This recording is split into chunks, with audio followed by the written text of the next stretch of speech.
Hello, fellow Biafrans, lovers of freedom all over the world. My people, I say good morning, good afternoon, good evening to every one of you, depending on your location, my people. We all, Biafrans, we have one thing in common. We are lovers of freedom. We want our liberty and the liberty of our future generation. That is why we are calling for our separation from the zoo. Join me, my people, from wherever you are, and let us another get together on our religion. We must continue to evangelize my fellow Biafrans all over the world. We know that this liberation is a task that must be done. It is our duty to bring Biafra to total existence. I respect and I pay my regards to our leader, Mazi Nnamdi Kanu. Mazi Nnamdi Kanu is such a wonderful man. Edumako Mike, thank you for joining. Thank you so much. Wonderful people. You know that our leader, Mazi Nnamdi Kanu, when he was around, before he continues with any broadcast or any program, he will thank God first. I have Jabiama for a day like today, my people. Almighty God, Father, my leader, Mazi Nnamdi Kanu, is still detained illegally in Nigeria, DSS dungeon. Please, my Lord, release him for him. He has court hearing this month. May he be released, my Lord. I commit my wonderful and indomitable Prime Minister, Simon Ekpa, to your holy hands, Father, Lord. And are genuinely fighting for our freedom. Father, Lord, I commit them to your holy hands, wonderful God. He say, my wonderful Biafrans, Nas Uzochukwu, thank you for joining. Doris Ezani, thank you for joining. Dalo Nwanne, Ezigboada, thank you so much. My people, this platform is one of the BRGIE platforms where we bring you authentic information, most of the time from the verified handle of our Prime Minister, to ensure that we are not giving our people any misinformation. We do not preach hate and we do not preach violence because we are not violent people. We wonderful Biafrans, we are lovers of freedom, lovers of liberty. We want freedom for ourselves and our children in future. The zoo is nothing but a terrorist state. They terrorize, kill children, women, pregnant women, and young men, and even the elderly. And they are still doing so.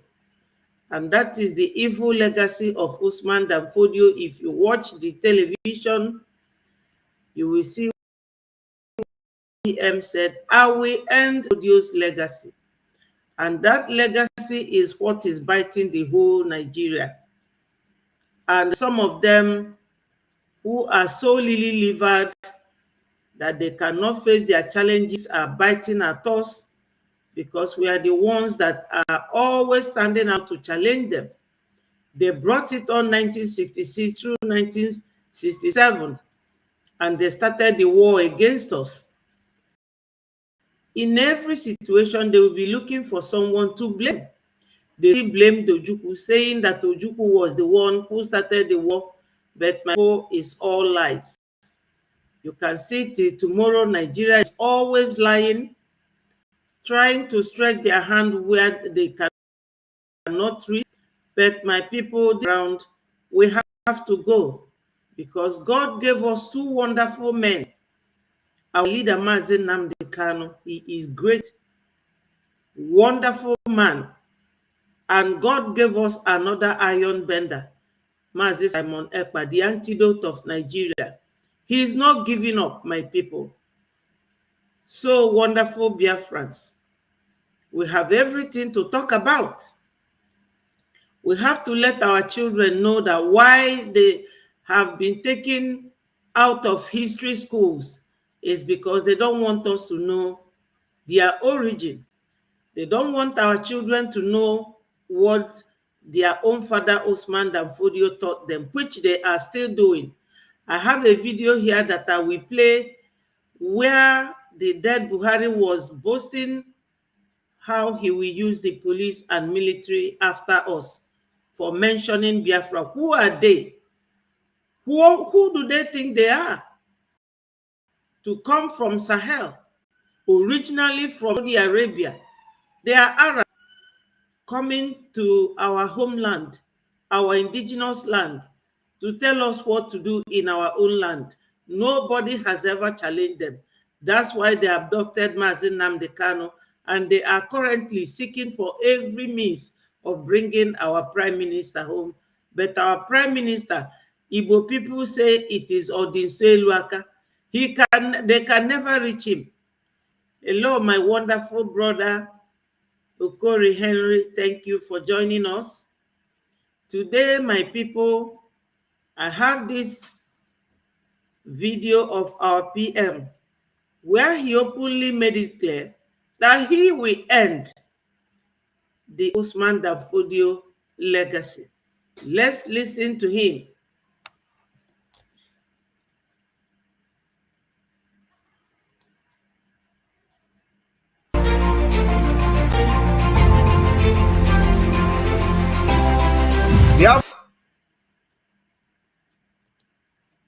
Biafra will come, you either allow us to go in peace or you are going to remain pieces and Biafra will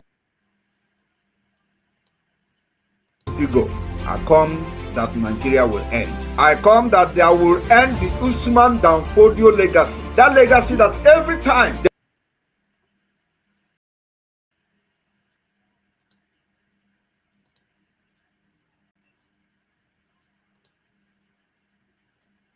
they will be talking about Usman Dan Fodio. You will think that Usman Dan Fodio manufactured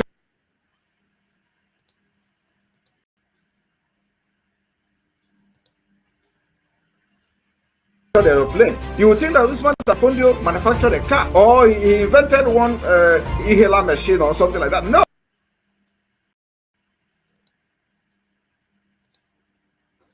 Usman Dan Fodio have a legacy for killing northern Nigeria. Will come, you either allow us to go in peace or you are going to remain pieces and Biafra will still go. For killing Hausas, conquer that there will end the Usman Dan Fodio legacy. That legacy that every time they will be talking about Usman Dan Fodio, you would think that Usman Dan Fodio manufactured an aeroplane. You would think that Usman Dan Fodio manufactured a car or he invented one inhaler machine or something like that. No. Usman Dan Fodio have a legacy for killing northern Nigeria, for killing Hausas, conquering them and turn them into what you see today, Hausa Fulani. That is the legacy that Usman Dan Fodio brought to northern Nigeria. And today, they have Usman Dan Fodio University. That is what they continue that particular legacy. That is the reason why the Fulanis are killing innocent Christians in the northern Nigeria and the middle belt. It is to continue the Usman Dan Fodio legacy, and I am here to end it. I will end it. The end of Usman Dan Fodio legacy will start from this year. I am telling you, go and mark it. It will start from December 2nd. Once we exit Nigeria, that legacy is gone. Yes, my people, you know this Usman Dan Fodio legacy, most of the people will not understand it. And some people who are very wise and very smart will know that Usman Dan Fodio, when he came, hello, my wonderful sister Chinenye Ndewo, thank you for joining us. Daluso Nwannem, thank you. Thank you. Onye nni ya zilori na-eji ụkwụ agbakado. Thank you, my people. Ndị Igbo si na gidigidi bụ ugwu eze. It is because of you people that we always come on the social media to talk about this. Because as for these people, everything is banned in Nigeria. They don't supply electricity, so that you cannot even have the chance to charge your phone or to have internet. These people, they live in the bush. They are very nomadic, because when the Arabs drove them away, they were in the bush in North Africa, Mauritania, Burkina Faso, Mali, Niger. Now they walked like loco in Acapulco and came to Sokoto, settled there and started buying all the chiefs. And they thought that they will come to our land to dip their Quran. It's impossible. That Quran, they will have to tie it on their waist and dump themselves where they want to do. My people, these people, they are evil. That is that legacy that our PM is talking about. My brother Chuka Ihebinike, thank you so much for joining. We have a lot to tell ourselves. To start with, today is the 8th day of this Biafra lockdown, and a lot, so much have happened. So many things have been done. The police station in Anambra State, the one at Mbano, have been shut down. Now our people can travel. Someone told me I could travel from Imo State, from Anambra to Imo State. And my sister, I did not see any checkpoint. So I said to him that this is just the beginning. Because these people, they've never seen anybody in Nigeria that challenges them. The Owambe people, always partying, wearing shoe and bag to match, tying headscarf that can blind anybody. Those ones, the Fulanis knows them. They know that we are not people they can come to and easily get away with their nonsense. Our leader called them zoo, our kingdom, where their snake and their rat swallow millions of dollars from our oil. They don't love us. They don't want us to go. Chi baby, thank you for joining. Yes, I'm laughing out loud. You are correct. And my sister Chinye said it's hashtag Biafra Mass Exodus 2024. We are exiting Nigeria this year. That's what our PM is saying. That Usman Dan Fodio legacy, he is going to end it. Because when came to, where is it called again? Kwara State. They easily find everybody there, install their Sariki or whatever they call them. They can never do it in Biafra land. They can never. Idwa Kanonu is 8th day today, and they are all running away. All those governors, especially the governors that were there during the time of Buhari, David Umahi, Hope Uzodinjo, the other one is in America, Obiano. Then what's the next one? All of them cannot have just started.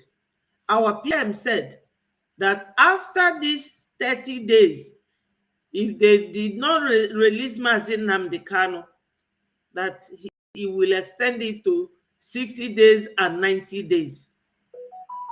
They will see woto woto. And this time is not like 1967, where they have to dictate how the war was fought. And they massacred us in millions. This time around, it is our PM's dictates and the dictates of Biafra, United States of Biafra, and Biafra government in exile. Now we have a government. It is now Nigeria and Biafra, no more Nigeria. We are not Nigeria, we are not Southeast, we are not South-South. We are Biafrans.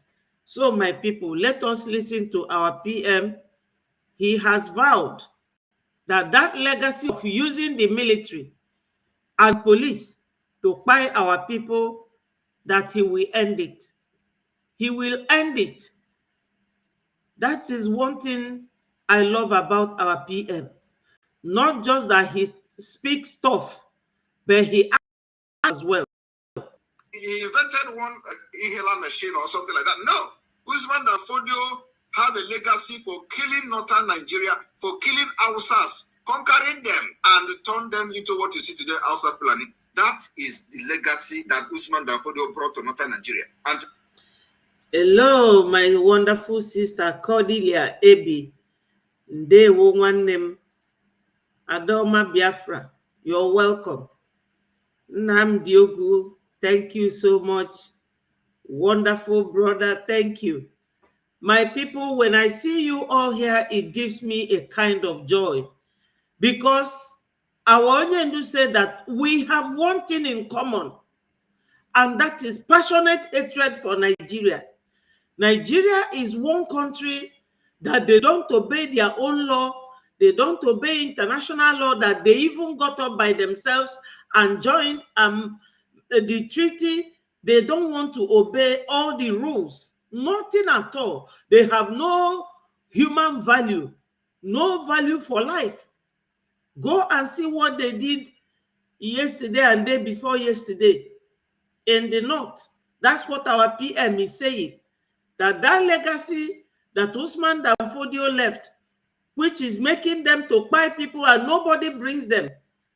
Nobody brings them to action or to court to account for their evil activities. It can never happen in Biafra land.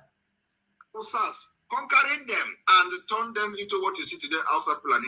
That is the legacy that Usman Dan Fodio brought to northern Nigeria. And today, they have Usman Dan Fodio University. That is what they continue that particular legacy. That is the reason why the Fulanis are killing innocent Christians in the northern Nigeria and the Middle Belt. It is to continue the Usman Dan Fodio legacy, and I am here to end it. I will end it.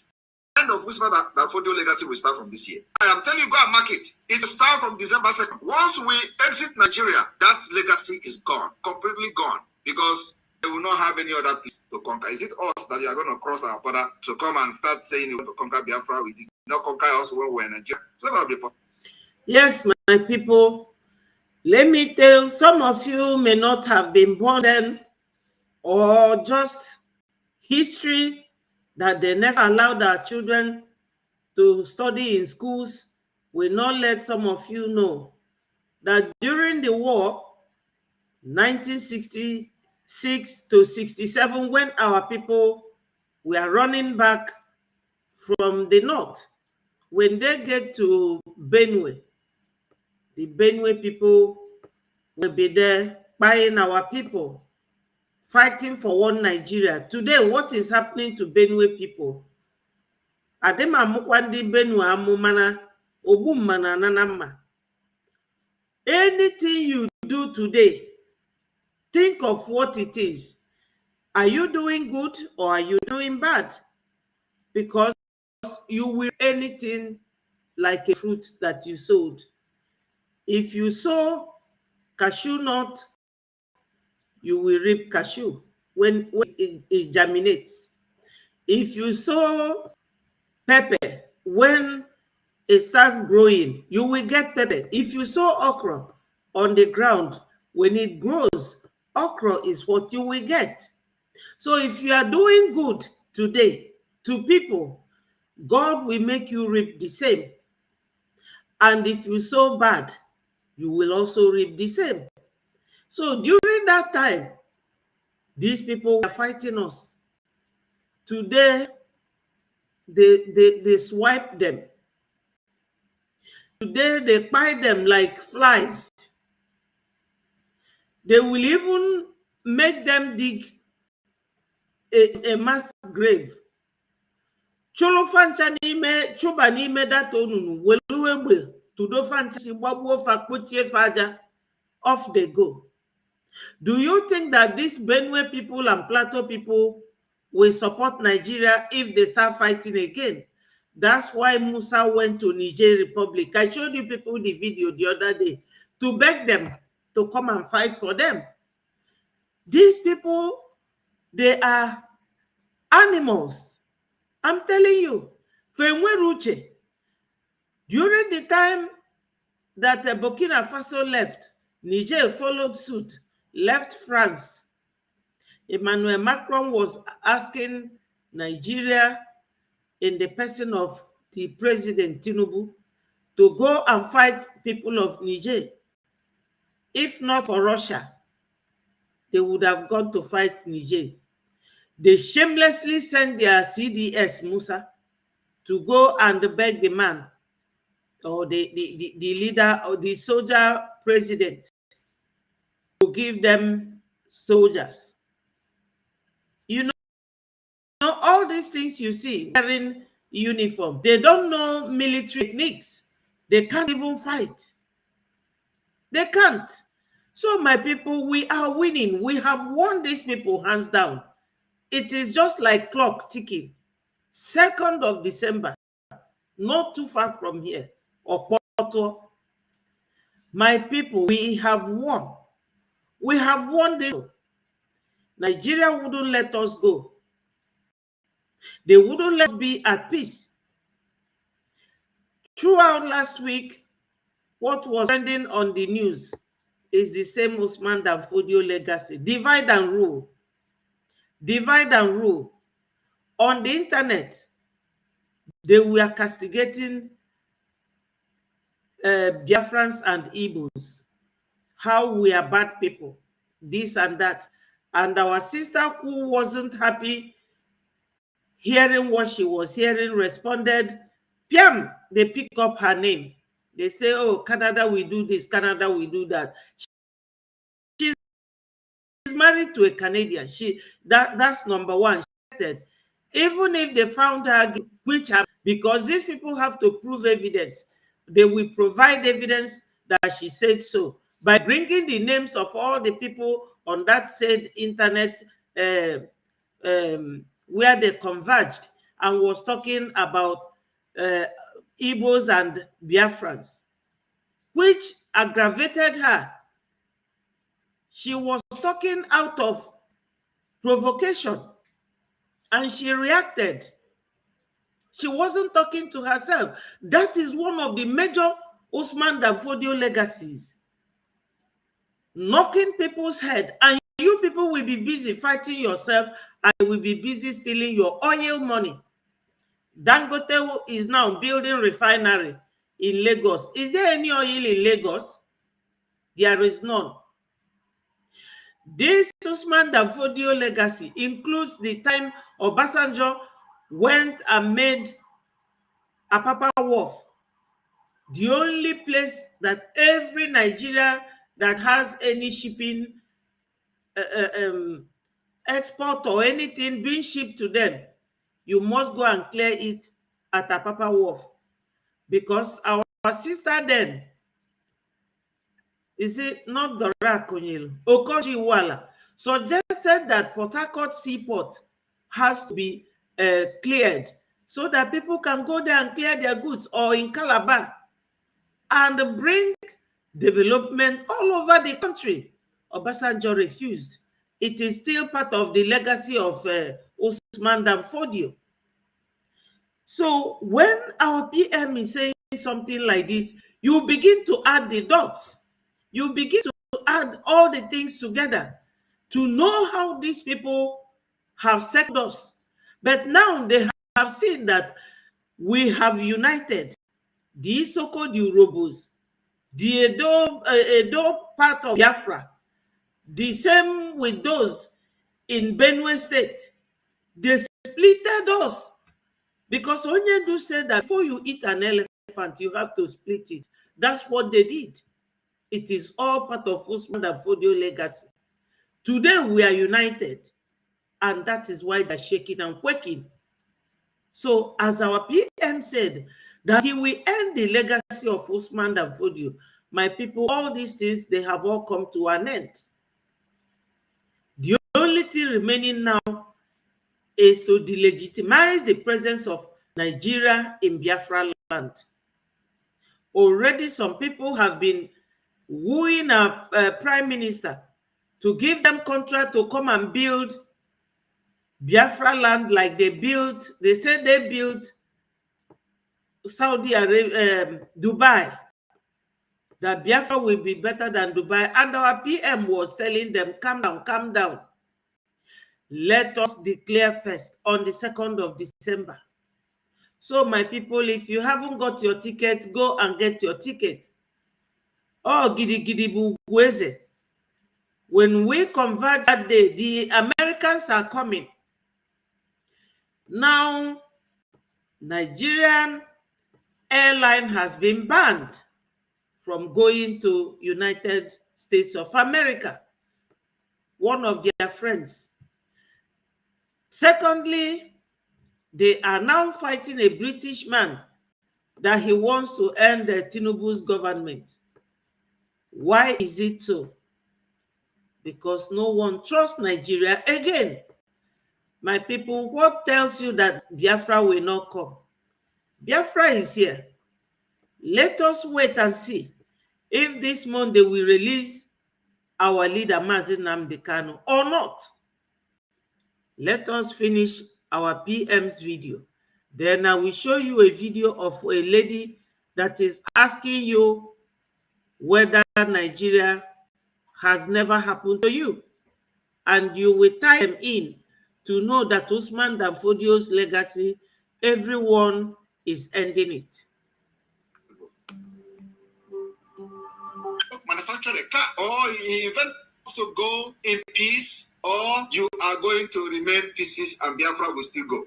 I come that Nigeria will end. I come that there will end the Usman Dan Fodio legacy. That legacy that every time they will be talking about Usman Dan Fodio, you will think that Usman Dan Fodio manufactured an aeroplane. You will think that Usman Dan Fodio manufactured a car, or he invented one inhaler machine or something like that. No. Usman Dan Fodio have a legacy for killing northern Nigeria, for killing Hausas, conquering them, and turn them into what you see today, Hausa Fulani. That is the legacy that Usman Dan Fodio brought to northern Nigeria. And today, they have Usman Dan Fodio University. That's what they continue that particular legacy. That is the reason why the Fulanis are killing innocent Christians in the northern Nigeria and the Middle Belt. It is to continue the Usman Dan Fodio legacy, and I am here to end it. And we end it. The end of Usman Dan Fodio legacy will start from this year. I am telling you, go and mark it. It will start from December 2nd. Once we exit Nigeria, that legacy is gone, completely gone, because they will not have any other place to conquer. It's us that you are going to cross our border to come and start saying we want to conquer Biafra. We did not conquer us when we were in Nigeria. It's not going to be possible. Yes, my people, it's not going to be possible, because if Usman Dan Fodio 200 years ago, 1808, when he came to the zoo, could not dip that his Quran in the Blue Sea or Red Sea, wherever he wanted to dip it, is it now? No, my people, it cannot happen. Whatever they want, woto, on ground, we will give it to them. Woto, in the air, we will also give it to them. If they want media war, we will give it to them. Now, during the war, we only have a Okoko on them, but now we have more than 20 media fighting for Biafra. We have over 25. Everywhere you put head, anyhow they want it, we stand gidigba for them. So my people, I welcome you, my brother Sunday. Mwizwe, thank you so much. Thank you for joining. Remember, my people, to click the like button. That's the needful. And share the message so that it goes viral. These people came and saw us as gentle people who mind our business at all times, who don't like trouble. They thought that, oh, we have seen, I will speak to them in the language that they understand. Let me find the video and show it to you, my wonderful people, because when you see something, you will believe. One man said to me, Betty, seeing is believing. And I agree with him. When you see something, you will believe. Where Buhari was telling those who care to listen to him that we started talking about Biafra, that he used military and he will use police and speak to us in the language that we understand. You can imagine North Africa coming. That's encouraging. So that's a pop. It's just like a dot in a circle. If they want to exist, they would have no access to anywhere. And the way they are spread all over the country, having businesses, having property. Did you hear him? That we type up, we have business all over the country, building property, having business. Is it his father's land? Is he an indigenous person of Nigeria even? For those of them who are still one Nigerianists, who don't want to stand up like our leader and our prime minister to fight for their right. Because of this, their violent nature, that's why the British gave them that certificate of independence, and they believe that they own Nigeria. Our PM, people like him who were born for this, as Onyendu said, they have come to do the needful. Nigeria does not belong to people from Kenya, North Africa, who most of them live in the bush. Look at him talking of IPOB. This is an old video of him, but I saw it on our PM's Twitter handle, and I know it is reflecting on that Usman Dan Fodio legacy. Listen to him, what he said about using the police and the army to talk to us in the language. You can imagine him.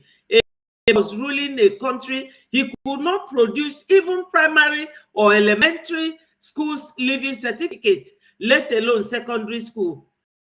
University is something else for the Fulani. Let's listen to him.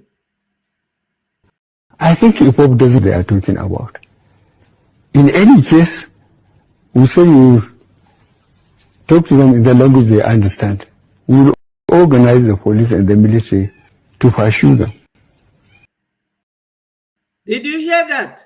The IPOB do not know what they are talking about. Have you heard that? That they will organize the police and the military to pursue them.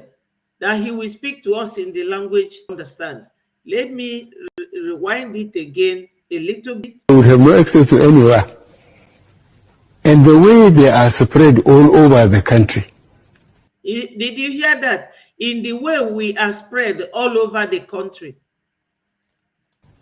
Having businesses, having property. I think Ekpa doesn't know what they are talking about. I think the IPOB doesn't know what they are thinking about, what they are talking about, says late Buhari. Hello, my wonderful brother Chibo. Thank you for joining. In any, we say you talk in the language they understand. In any case, they will talk to them in the language they will understand.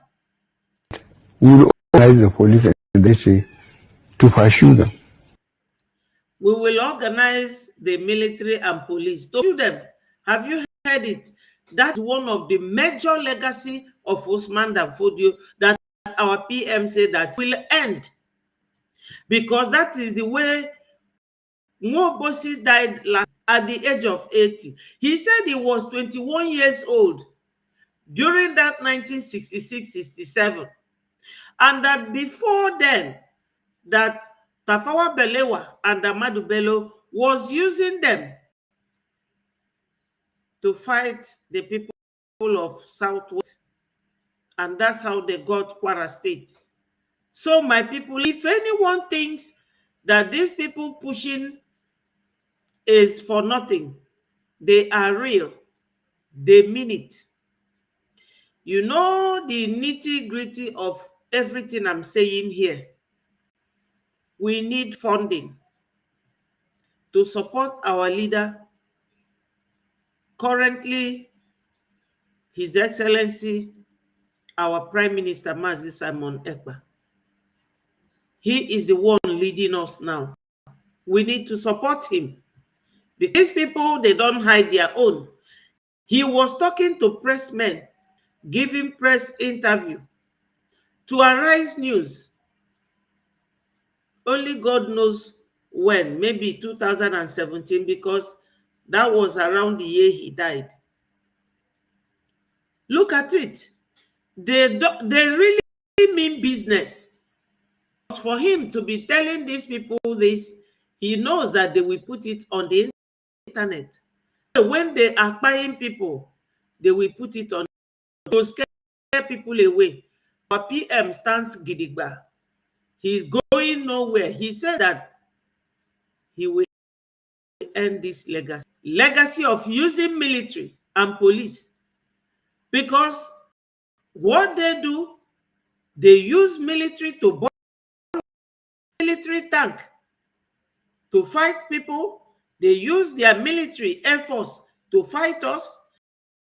They use military to form checkpoint in every point, maybe 10 posts. They will have checkpoint, extorting money from our people, and behind them are the headsmen. This is why we need money to put together, support our PM. Ka we na-egotela our gallant men ọgba timtim, ka we gwerisie ndị a. Family follow yesterday na Anambra and Mbano. So my people, etu aka nke bụ Buhari ọnwụgo ndị otu ya niile na-anwụ. Ife anyị na-emebi ife mmụọ, onye anyị na-achụrụ aja oke mmụọ. Somebody bịa yesterday na-agwa m mụnụ na ọjị ụzọ Kanụ anwụgo. M si ya mbakwa na anụrọ m, ọsị m na ọnwụgo, mana na ọ gafa abọnite. Gịnị na-egbukwanụ fa ndị otu Ifeanyị Ụba?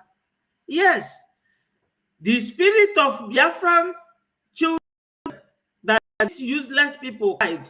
If you get called the Katolotolo ebe a, check it all the here now. Now the last man Fayibelu his mask. When did he recover and return to Nigeria? He said he will organize police, military, and the police to pursue them. Talk to them in language they understand. We will organize the police and the military to pursue them. To pursue them. That he will organize the military and police to pursue us. And that is what they are doing. That's exactly what they are doing. So we need to tackle these people.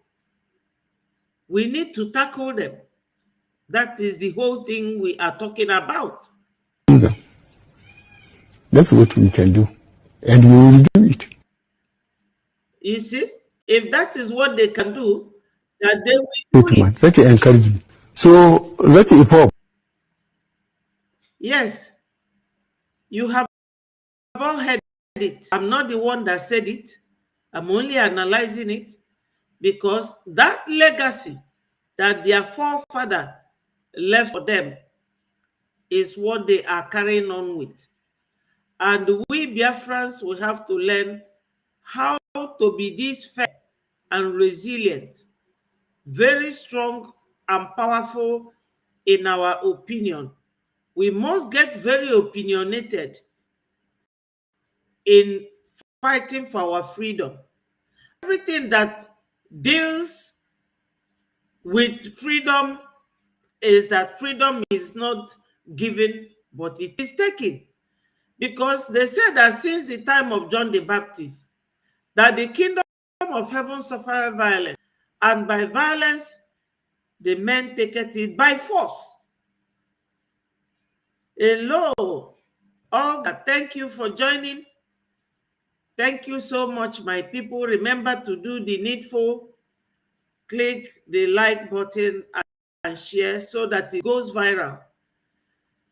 They go to their mosques to radicalize their children. We are here on the social media to inform our children that these people are not even Nigerians, let alone Biafrans. And they are here telling us that they will talk to us in the language that we understand. It is going to be the other way around. Our PM, according to him, by ending Usman Dan Fodio legacy means that we are the ones to talk to them in the language that they will understand. They should go back to Sahel where they, even our oil, they will not get, because our PM have said it. Everything that contains the existence of the zoo in Biafra land will be delegitimized. They will be extinct. They will go home. Obo no bro bag keji for manure in our land, because the land belongs to us. And he said, our PM, that we will be the ones to dictate how the fight will go, not the other way around. We are not in the northern part of Nigeria. Where we are not fighting anybody. That's why they always think that when they fight us, that they will overcome us, overwhelm us, and take everything that belongs to us. It's impossible, my. Let me show you another video of one who was talking about Nigeria, how it will happen to you if you don't cut them off like cancer. Onyendu said that na other workers are war.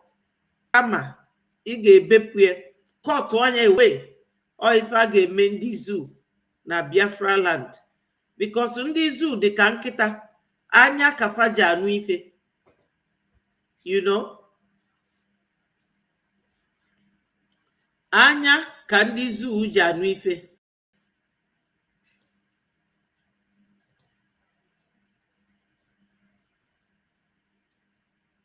My people, these people are despicable.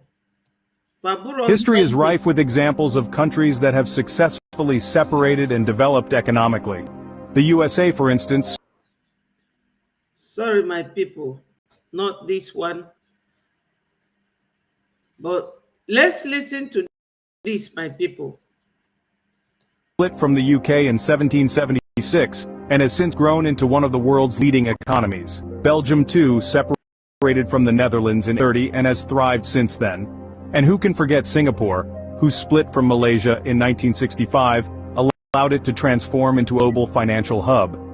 One might argue that separation is an avenue for healthy competition. Cases in point are Singapore and Malaysia, India and Pakistan, and the triad of Norway, Denmark and Switzerland. Yes, my people, what this man is saying makes a lot of sense, because, you know, when you separate, it creates an avenue for development, competition, and things like that. This country will be fighting to be like the other one. In doing so, they will modernize their ways of doing things, their cities, electricity, the internet, this and that. But the zoo wants to remain like that. 200, almost 300 million people. You want to put them in one bag, suffocating everybody, to the extent that some women wouldn't even have money to feed them, no jobs, nothing. Very, very monopolistic kind of people. That's why our PM said in one of his videos that you don't expect to fight like Gandhi or Mandela, because the people we are fighting, none of them is this country, none of them is like the zoo. But all these countries that this man is talking about in this very video stand. They value development, civilization, and freedom. Because when you are suffocating people, it goes contrary to what they talk about human rights. Very contrary. Each of these separations has development, with each nation striving to out the others. Exactly. In the course of history, several nations have the path of peaceful separation. East Timor, for instance, split off from Indonesia in 2002, marking a new chapter in its history. Similarly, Ireland severed ties with the United Kingdom in 1921. Yes, even United Kingdom severed ties with the Europeans when they carried out or conducted referendum to vote to leave the EU. And they voted and they left. Peaceful. There was no war. The call for freedom is not a call for war. But because the Fulanis, which is the dominant people in the government of the zoo, they are dominant. That dominant position, they don't want to see it at all, because they are very self-centered people, very greedy human beings, very evil-eyed human beings that don't want to live. They came with their forefathers, Usman Dan Fodio, to take over people's land. You can imagine the distance from where all deposited in the southern part of that country. Check the distance. They are not anywhere near. But these people are not letting us. That's why our PM said that they better let us go in peace, or they will find in soup. Leading to the establishment of the Irish Free State. In 1944, Iceland chose to peacefully separate from Denmark. Demonstrations could part ways without resorting to violence. This tradition of peaceful separation was also evident in 1905 when Norway and Sweden decided to go separate ways. One of the most notable examples, however, is the partition of the British India Dominion into India and the process of partition was carried out through peaceful means, highlighting that even in the most challenging circumstances, peaceful separation is. These examples underscore the fact that men can honorably separate from each other, fostering an environment of mutual respect and understanding. But let's not forget, separation is not about war. It's about recognizing when a union no longer serves its purpose and making the decision to opt out, just as Ireland did with the United Kingdom in 1921, and as Iceland for with remarkable ease. It's about giving peace a chance in separating. Countries have also found power in rejecting the names imposed on them by colonizers. Burma became Myanmar to Burkina Faso, and Gold Coast emerged as Ghana. Each of these nations took control, and in doing so, set the stage for their own development. So, what does all this mean for Nigeria? It could mean that a peaceful separation is the key to resolving the current ethnicity crisis and spurring economic development. It could mean that a friendly competition between the North, West, and East could lead to significant progress for all. In summary, history shows us that peaceful separation can lead to economic resolution of ethnic crises. It shows us that there's nothing wrong with opting out of a union that no longer serves its purpose. So can to assert growth and development. It shows identity, as many countries have done by rejecting their colonial names, can be a powerful catalyst for change. It could be for solving the Nigerian ethnicity crisis and spurring economic development. It's a path that requires courage and conviction, but one that could lead to a brighter future for all Nigerians. To our exploration, we must. My people, they don't want bright future. Not what they want. During the time last year, when they were going to campaign for their political appointment or election, one of the Fulanis said it openly that they are not coming to bring roads or build hospitals for you people, that they are made to Islamize Nigeria and Fulanize Nigeria, to go and bring all their marauding brothers, because Fulanis have no home. They live in the bush. So they want to use Nigeria as a seat of Fulani home. They can't take our home. They know that they can't.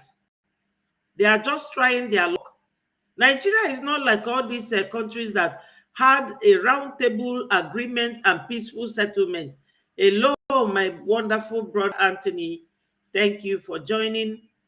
Thank you so much. He said, hello, my sister. Good day, ma.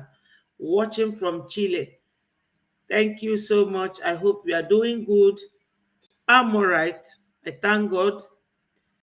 My people, if you and I will send you the link. This is an interactive session where each and every one of you should please feel free to say what you want. Hello, Sonny. Thank you for joining. So, my people, this is the way it is. Compilation for countries that have left their previous nations or their previous country with peaceful settlement. But Nigeria is not like that. They are warriors because the legacy of Usman Dan Fodio, which our PM said that it will end, includes one of those that they will knock you people your head, that you'll be busy fighting and they are busy stealing what comes to you. And these are people that came from Sahel. We have to learn one thing from them. The good thing we have to learn from them is, number one, unity. They know how to be united. Number two, you can never see them castigating any one of them. What's his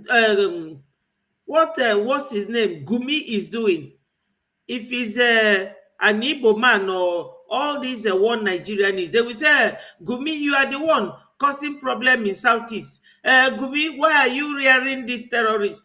But they kept quiet. Gumi will come and speak on their behalf, and nobody bats an eyelid.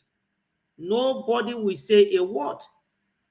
But every time we will be opening our mouth so wide, criticizing your own brother that you know you have link with, you share DNA with, that you are not from the same mother, does not make you your brothers and sisters, because we are Africans. That's the way we identify with each other. But these people, you can never hear them criticize any one of them. Not at all. Secondly, we will learn from them how not to give up. Because their father came 200 years ago, 1808, that Usman Dan Fodio came to Africa and started using military to buy. Ahmadu Bello and Tafawa Balewa used military to buy. Buhari came, used the same military. Now Shetima is the one ruling, using Tinubu as the figurehead. Because Sardauna of Sokoto said it, that if they want somebody who will work for them, they will go and bring an expatriate. Or if they don't see any, they will bring somebody who is another Nigerian that is not Igbo, that will be on contract. So Tinubu is on contract. And my people, from the way they are fighting Tinubu left, right, and center, you will know that Tinubu is actually on contract. Yes. So we have to learn these qualities from these people, how to remain strong, resilient, and together. We are one. One people. This is our land. That us. Tell me if you can get up from Biafra land now and go to Burkina Faso and tell them that, that God gave them, that you are the one to control it. Will they not drive you away? And that is where these people came from, Sahel. The Fulanis came from Sahel. Onyendu has opened many eyes. Now, the Hausa say that they have Hausa nation, that they don't know these people. Don't address us as Arewa. We are not Arewa. Arewa is a Fulani language. Have you heard it? They are one. When it comes to unity, you can never see them split. But we will easily split. You hear this one causing our PM. You are self-acclaimed. Which self-acclaimed? Onyendu blessed our PM twice. Twice. That Onyendu gave our PM the mantle. First was when he said, go and listen to Simon Ekpa. He is bringing a new dimension to this awareness we are making. That time our PM was doing exactly what I'm doing now. Secondly was when Onyendu was abducted. He wrote a letter with 11 points.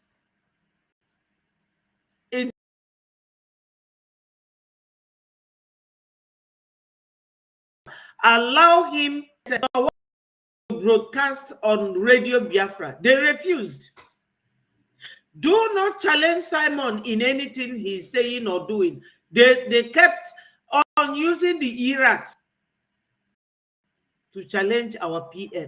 But many of them forgot that Onyendu, this, everything that our PM is doing, yes, thank you, Emenike.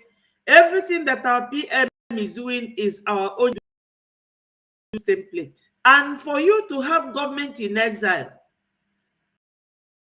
hoping that the nations who issues every nation certificate of independence, they have conditions and terms.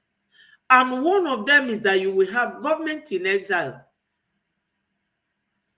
2, you have to have your cabinet. You have to have a prime minister to show that you can defend. But some of them, they don't read. They don't understand. So our PM is not self-acclaimed.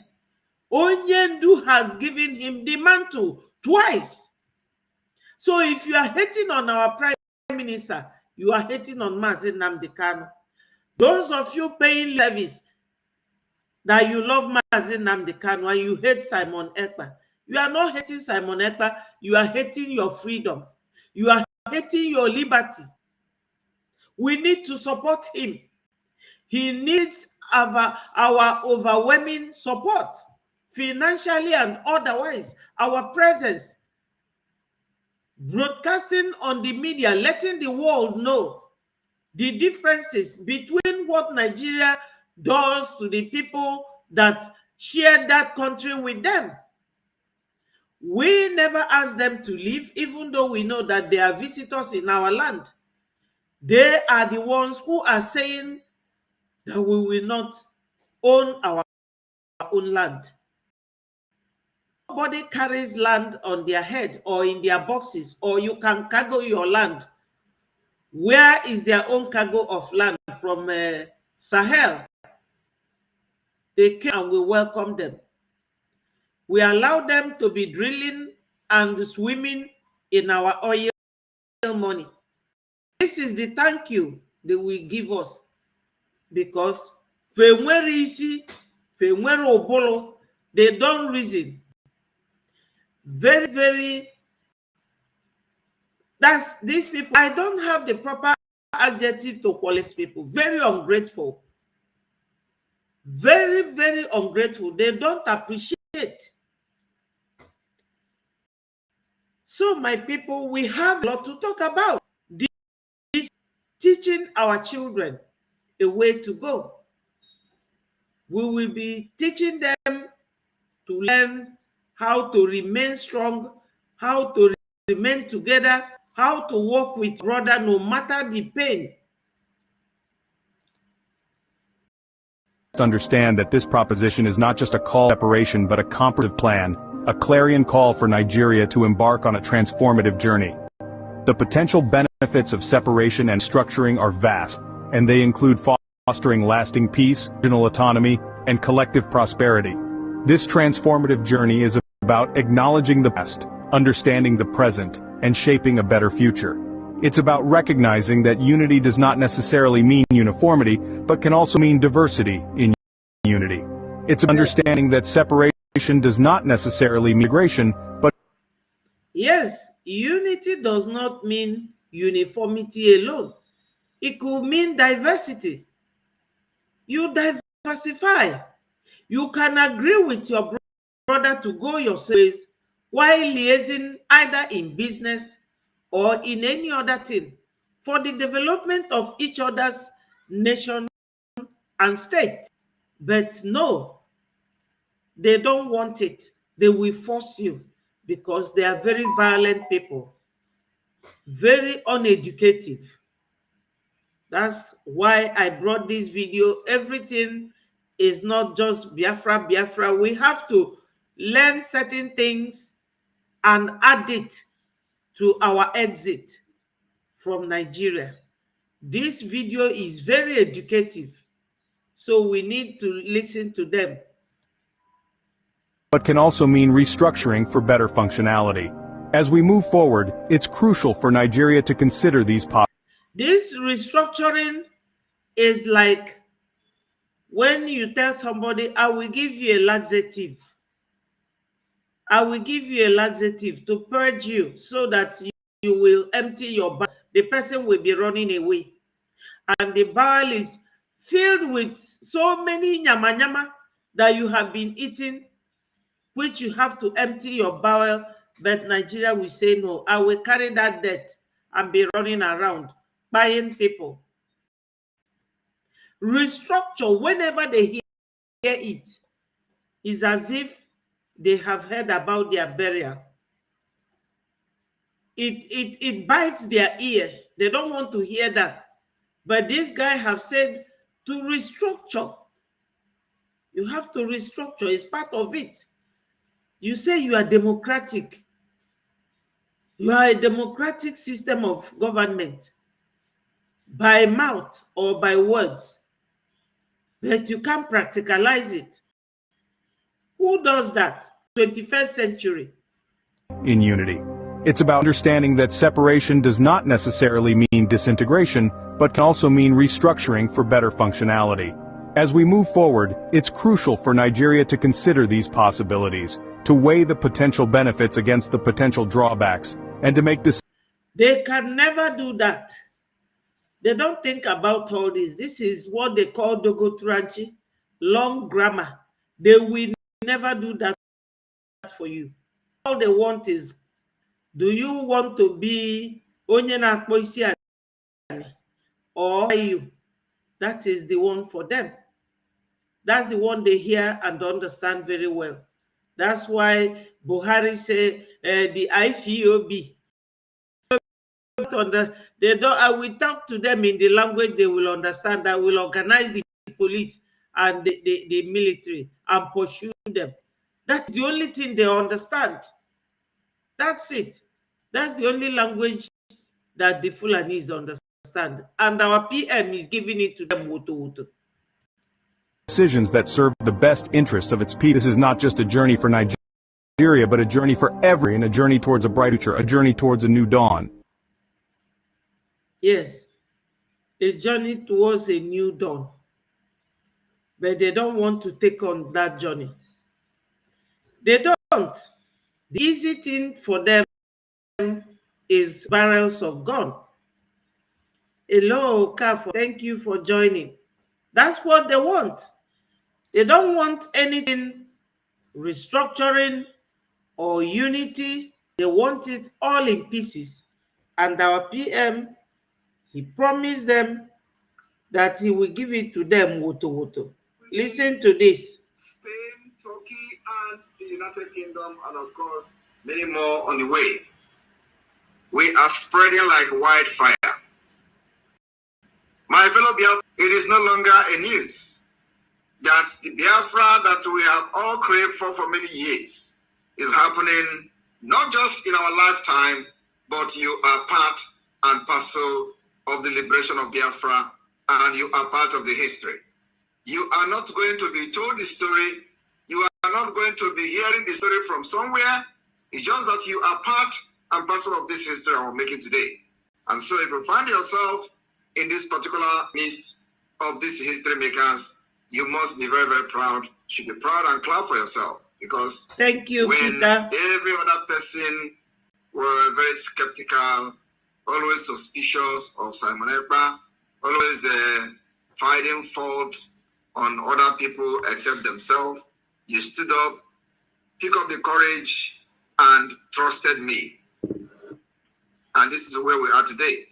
So you don't know what you have done to yourself, but in the next 10 years, you will know that the decision you've made in 2021 or 22, you joined, or 23, was actually the right decision that is shaping the history and the future of Biafra. When we started, Mazen Amdekano was kidnapped, extraordinary edition to Nigeria from Kenya. I told Biafrans that Nigeria has made the worst mistake in the history of Nigeria. And then, nobody knew what was actually coming. We started to pick the broken particles, one after the other. Picked the particles they broke after the kidnap from Kenya. We were bringing them together to form what you see today happening. How many of you have watched most of these sci-fi movies where like the movie of Schwarzenegger or so, where the iron machine will be melting, and when you shoot at the machine, the policeman, the man will scatter, the gun will scatter the man, and then you need to come together, after melting, and then come back to life. That was actually what had happened in the Biafra struggle. When Mazen Amdekano was kidnapped, the Nigerian government was bragging, and they were making press release, press conference, how Biafra has been crushed. I was watching and observing. And of course, because the people that we are dealing with, both in Nigeria and those that were in Akpo Nigeria, many of them were demons. I mean, demons is really demons. They started to go and do consultations to find out who Simon Ekpa is. And each time they make consultation, they always tell them, that guy is real. He's real. You need to stop him. Yeah. PM is real. The attack against me started. And the only reason was to stop somebody who is actually genuine. Because they were never genuine. So I promised Biafrans that we are going to bring our freedom from diaspora. Many people still did not understand. Even many of you today who are here, I will remember that. That we bring our freedom from diaspora. Because if you do not know where the rain starts to beat you, or how did they say it, you will never, know how rain is going to stop or where it's going to end. So what we did was to, first of all, study the situation of Nigeria, study how we can deal with these monsters and demons in the of entity called Nigeria. And after solving the mathematics, we got the answer. We also know how to solve the mathematics. It's very, very easy. We went to work. We begin to gather all these particles together, which is some of you that are here today, you form major part of the particles.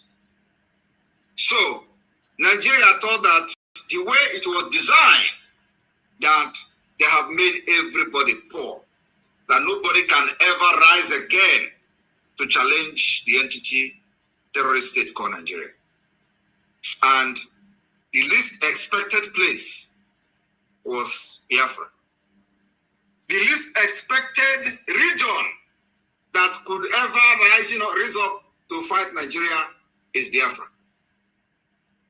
Nobody believed today then that Biafra will pick up arms to defend themselves. They never believed.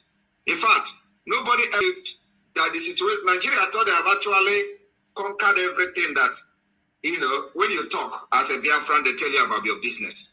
They tell you about your properties. They tell you how are you going to eat. So Nigeria government has actually destroyed the future of an average Biafran. Not only an average Biafran, they have destroyed the future of those who even believe in Nigeria. You know what our PM is trying to say? These people, we draw line for you that you can never be richer than Dangote. No Igbo person or Southeast will be richer than Dangote. They started this kind of legacy of Usman Dan Fodio extension when they started Islamizing some of the people in the region, like Asidokubo, giving him money. Ewu, that one, the oil from your father's land, you allow a stranger from a foreign country to be giving it to you by hand. Asari prefers Sadwana of Sokoto or Emir of Sokoto to have 21 oil wells rather than Igbo man even have one. They will tell him that we are not Igbo and they will believe. But why Nigeria is now shaking is that those coastal regions, majority of them are now making, they have all made U-turn. And even Asari himself, he has recently admitted, oh, my grandfather is Igbo man, Diabali. After selling yourself to the Fulanese. Look at what they are doing in Zamfara, Kaduna, buying everybody there. Last week was terrible. A whole village for wipe offer out. So this thing that our PM is saying is all in order. We noticed that that is the only weapon they have against us. And we went to work. We start reshaping the mind of our people. You see? And what do they call it? They say brainwash. Mm-hmm. How will you not be happy when somebody brainwash you to be strong? Mm-hmm. How will you not be happy when somebody brainwash you to stand against your oppressor? Mm-hmm. Everybody will be very happy with that kind of brainwashing. But you know, the elite, those enablers, with the way that every Biafran has actually waking up. The same people who, during the COVID-19, they gathered all the palliative and locked it up. And the other region was enjoying palliative from the government, but none, not even one bag of rice were shared to the Biafra people. In fact, the minister, a woman that was in charge of the palliative then, even openly in public, said that the Biafra people will never receive any palliative. It is on record and the videos are there. That their people are living abroad.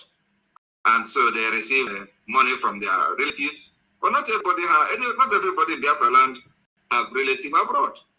But that was the conclusion of a Nigerian state over a people that they have refused to let go. So, you know, after all this, everybody will relax. Nigeria succeeded in making sure that something happened today in just 1 week. Everybody will forget about it. And they wanted to do it to Nnamdi Kanu.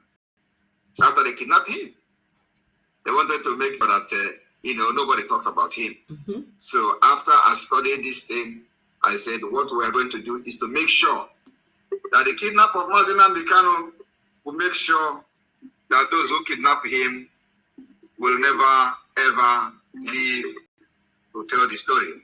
We started by making sure that those who were bragging about the kidnap of Nnamdi Kanu and how the Biafra movements have ended will be put to shame. We said that the kidnap is going to be very expensive. Yes. Started from there. Today, it is very, very expensive. Today, the kidnap of Nnamdi Kanu has become the most expensive commodity, most expensive movement, the most expensive project that Nigeria has ever embarked on. Mm-hmm. It has cost everything that I expected. Mm-hmm. I didn't going to end there. I also promised Nigeria that the kidnap of Nnamdi Kanu will facilitate the Biafra to emerge as a nation. They thought it was a joke. So we use that kidnapping to become what we are today. That is the reason why Biafra is flying all over the world. And let me also tell you, I am aware that they have actually concluded to grant Mazi Nnamdi Kanu bail this month. We welcome that. Go on, Magma. Yes, there's a video I have here. Let's hear what this video says about Mazi Nnamdi Kanu. One major priority area in the southeast, which I think will cool off a great deal of nerves, is for us to bring out Kanu, that gentleman, pull him out. The talks about how to release Nnamdi Kanu is now trending among the political elite and cabals in Nigeria. So the question is, why is it that suddenly they are talking about how to release Nnamdi Kanu? There are three questions I am putting out there. Number one is it because they discovered that Nnamdi Kanu is not guilty of the charges leveled against him? Absolutely, I don't think it is, because right from time, the federal government knew that they are not going to come out victorious on the court proceedings against Nnamdi Kanu. That is the fact they know. So all these things they've been doing is a tactics to make sure they keep in one place. But another side of the story is that they came to realize that keeping Nnamdi Kanu didn't solve any problem. In other words, this is not the main problem. Yes, in applying one of those factors of Usman Dan Fodio legacies, you know, which is using your brother against you. Buhari invited Hope Uzodinma, David Umahi, Willie Obiano, Ugwuanyi, the one in Abia State, all of them Wike, and they told them how they are going to lose their office if Kanu succeeds in getting Biafra. And they went into action. They contributed 100 million.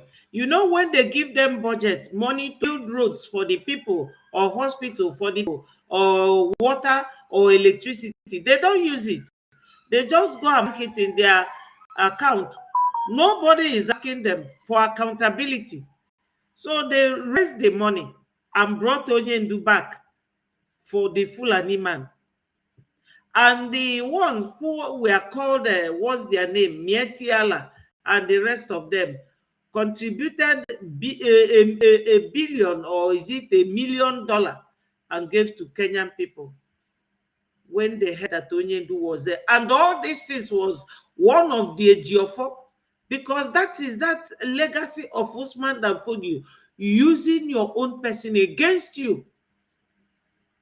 They made sure that they broke into Onyendu's camp using the DOS, using a Ejiofor that was the channel through which they caught Onyendu and brought him back. They thought that everything has ended. They don't know that what God cannot do does not exist. That God is the greatest planner. You are planning your own against the children of God, and their Father, which is God, will be planning his own. You know? So my people, God has kept us in this Zion. You all know that Zion is a place where God kept his people. First, we are in the Zion era.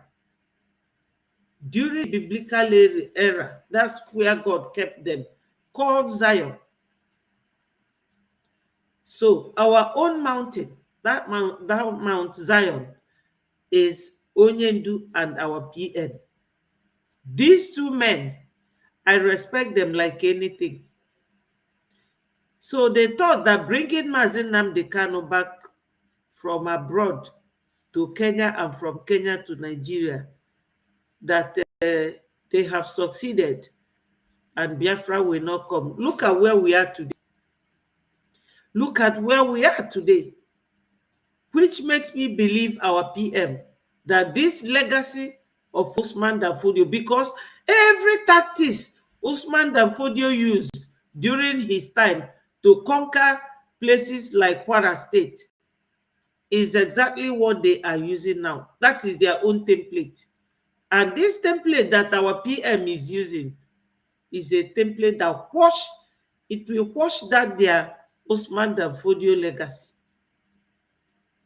So whether they give Onyendu bail or not, Onyendu, they have no legal grounds to keep Onyendu. It's just that their Usman Dan Fodio legacy that they are following. They don't want to listen to anybody. But now we have crossed all that Rubicon. Our PM has made the kidnap of Onyendu very, very expensive for Nigeria. And as long as they keep Onyendu there, Nigeria will never know peace. Number two, is it because the Ohanese and well-meaning Nigerians are appealing to federal government to release Nnamdi Kanu? Absolutely. Which Ohanese? Ohanese has been our prime minister. They are no more functional in Biafran land. If they want to hold their meeting, they have to travel to the north. But if they conduct if they come close together in Biafra land, the BLA are BRGIE. Absolutely no. Right from time, there have been diplomatic and political quests for solutions to release this man, but federal government did not hit to them. So it's not because of any diplomatic move or political move at all. Now, the question I want to ask, and that could be the reason why they want to release Nnamdi Kanu, is that the fear of Simon Ekpa, because Nigerian army have briefed Tinubu time without no. The fear of Simon Ekpa is the beginning of wisdom. Some people were telling me just yesterday that Ndi Nigeria no sigh, they will tell you, don't complete that word. Don't complete it. Don't complete it. Don't put M there. Not just say sigh, they will start running before you put the M. Simon, hey, that name scares Nigeria to blazes.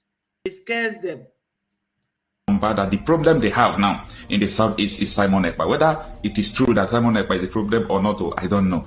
But they are scared about this man. So the question is, if not this man, they won't be talking about the release of Nnamdi Kanu.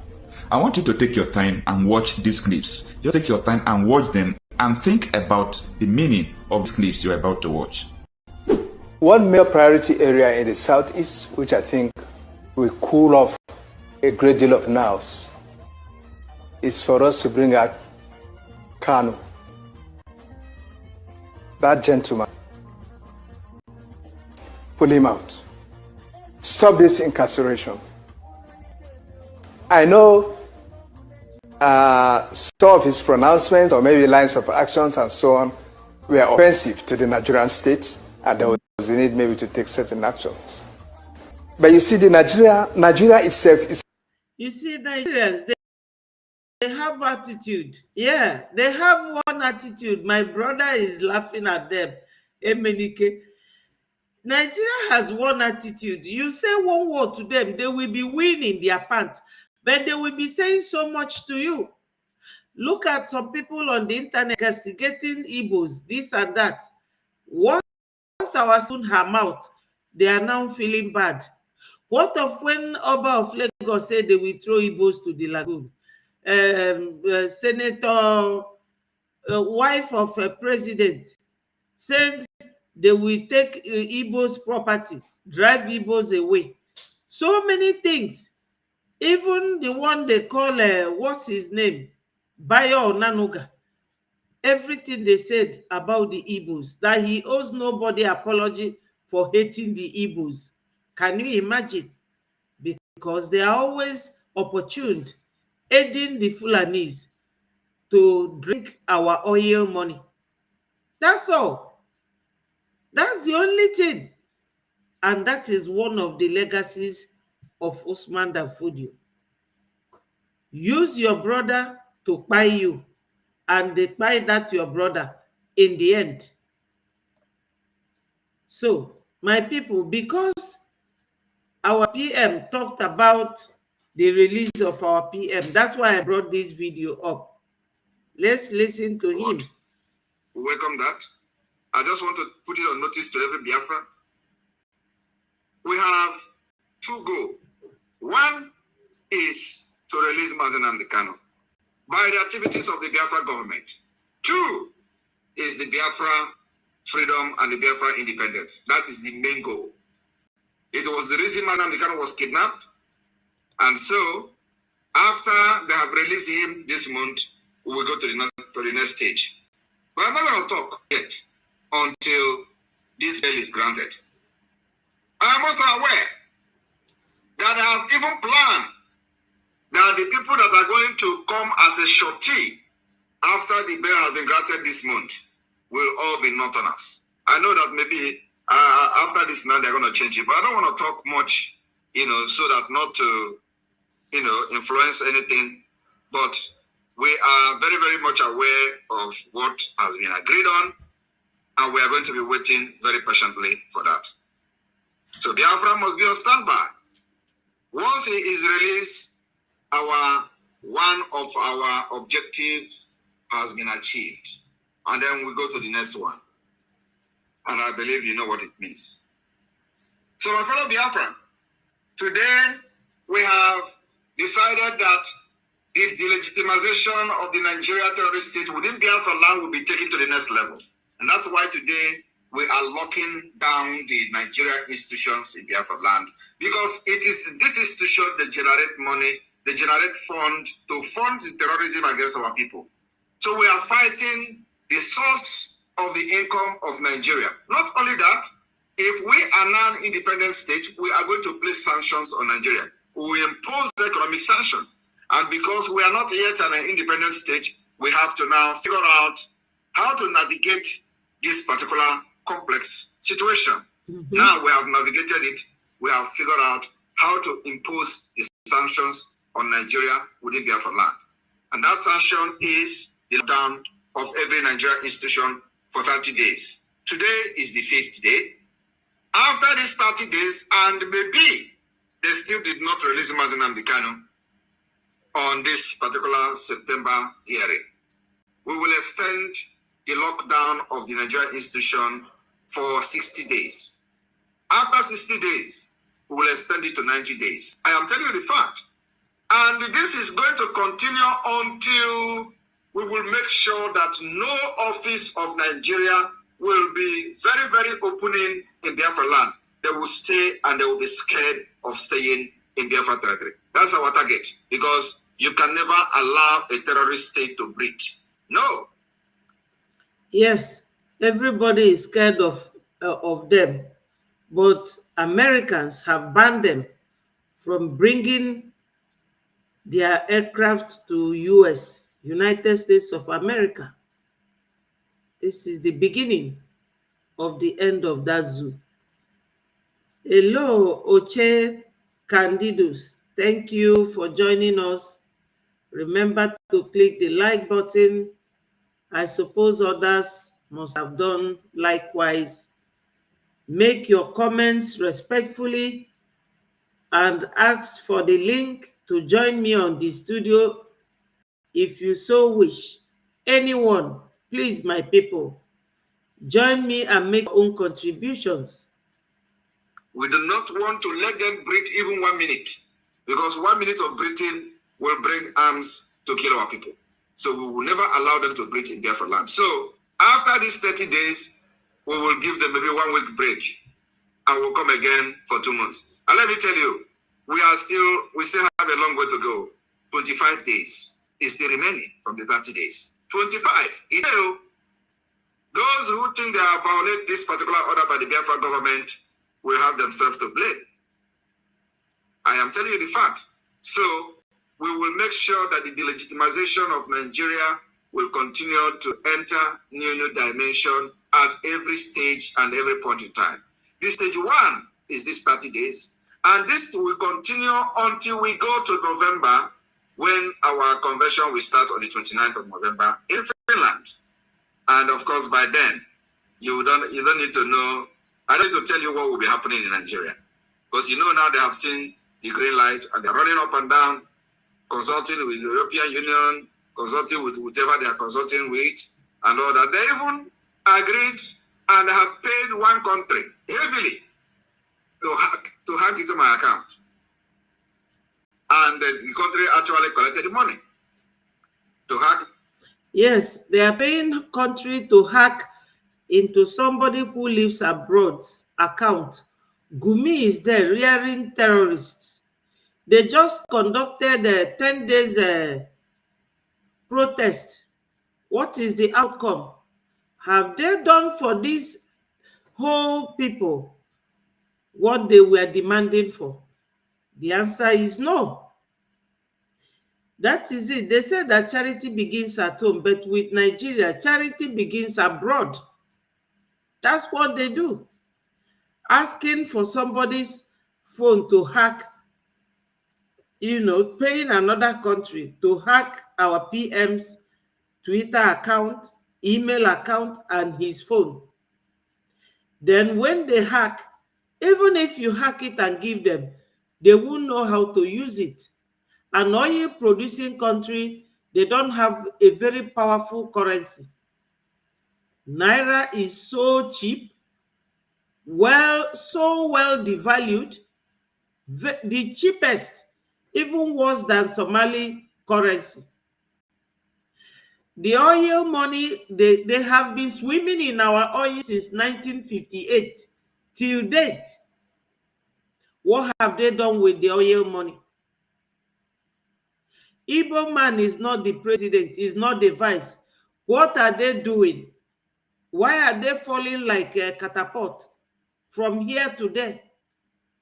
My people, we are leaving them. Whatever they do, they cannot win. They will never win. They are coming to our land.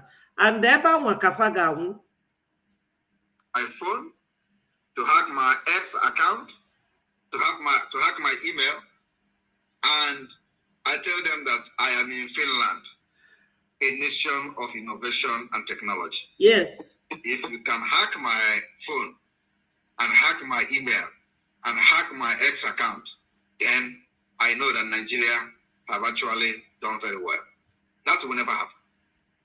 So, but I'm aware that that is the plan, and they have paid money this week, last week, and we're waiting for them.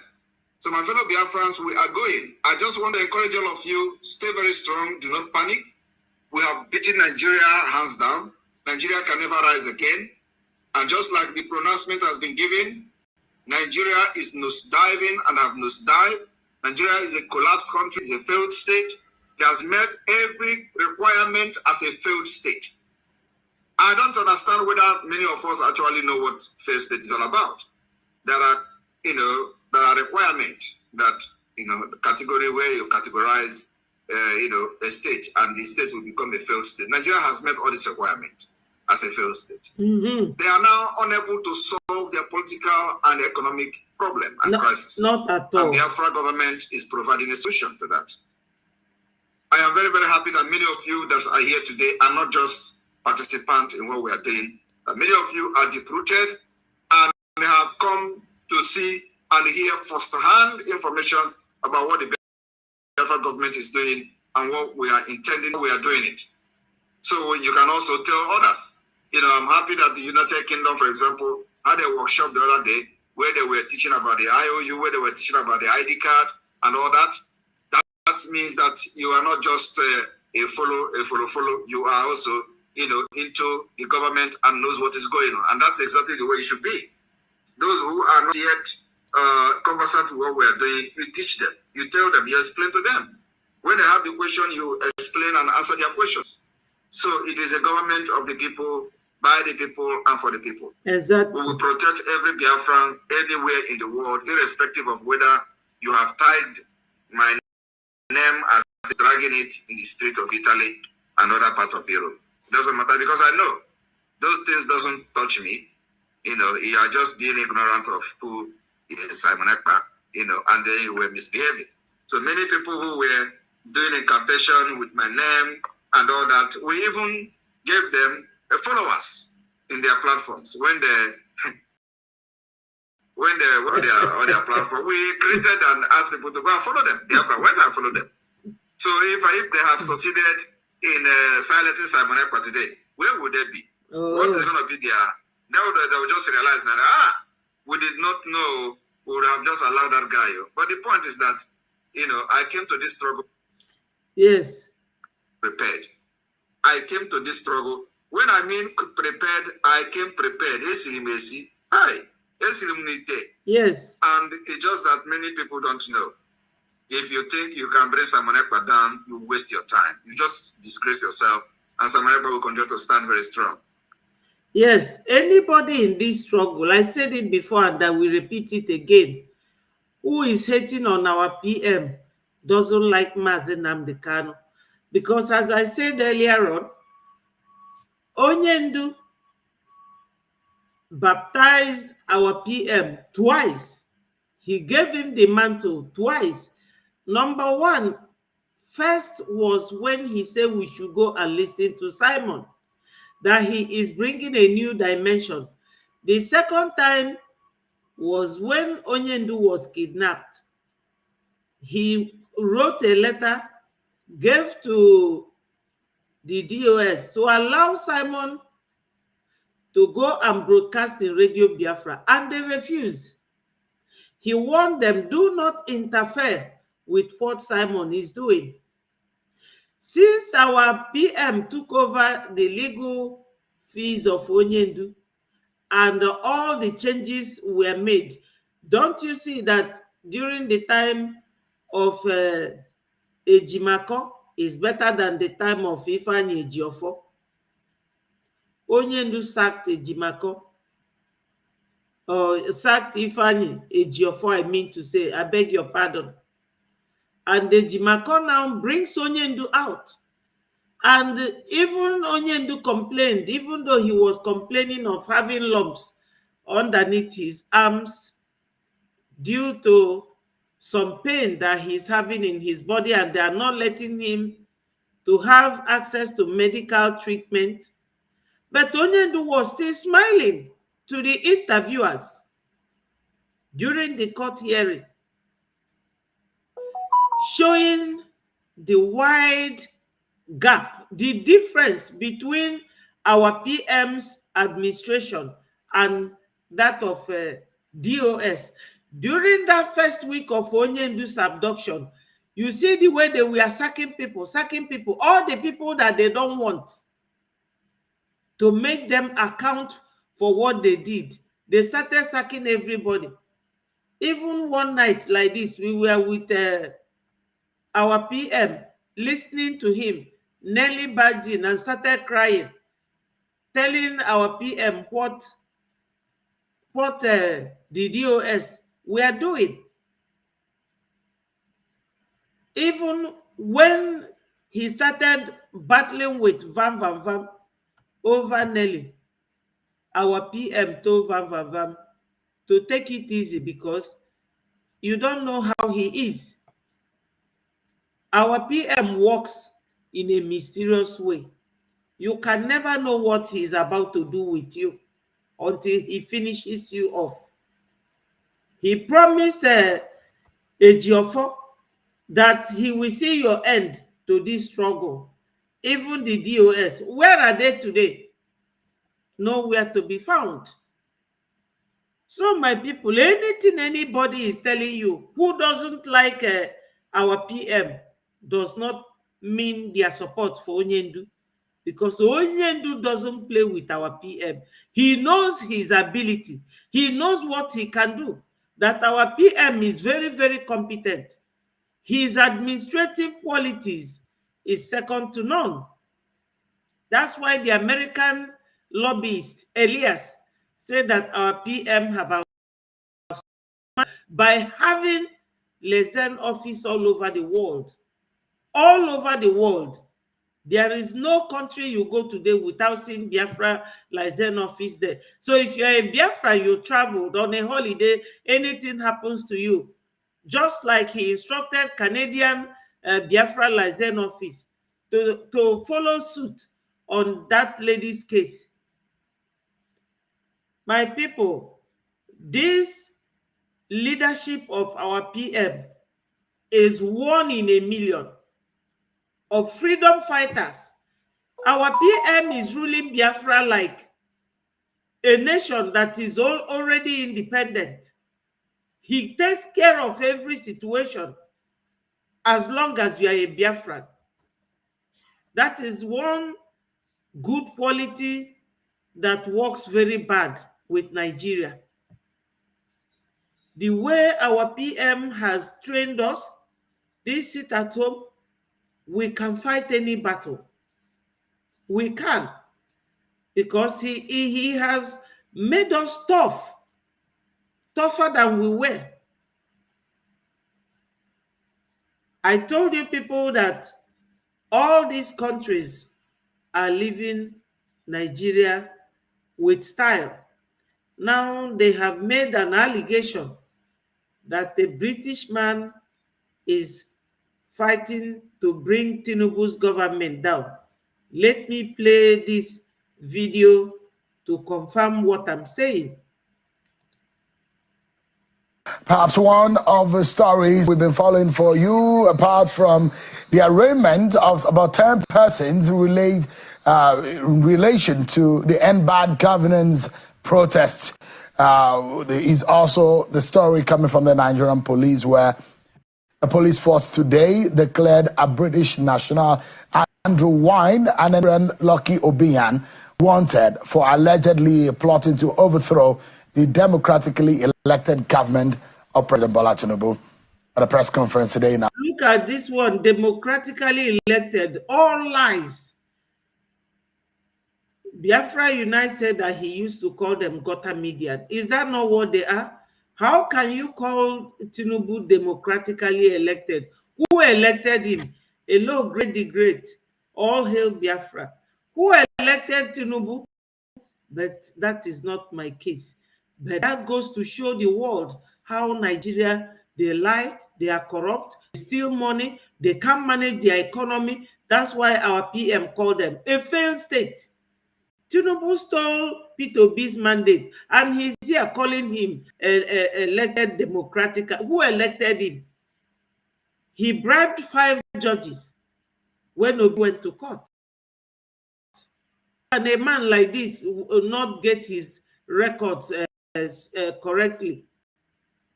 Lying journalists. Abuja, the force spokesperson Muyiwa Adejobi accused the British national of building a network of sleeper cells to cause chaos and topple the government. Take a listen to Muyiwa Adejobi. Have identified a foreign mercenary, Andrew Wine, also known as Andrew. Hello, my sister Julie. How are you?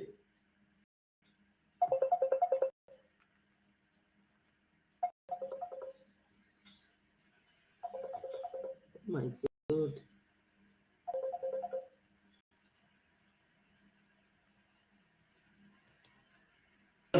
Povich or Jim Povey.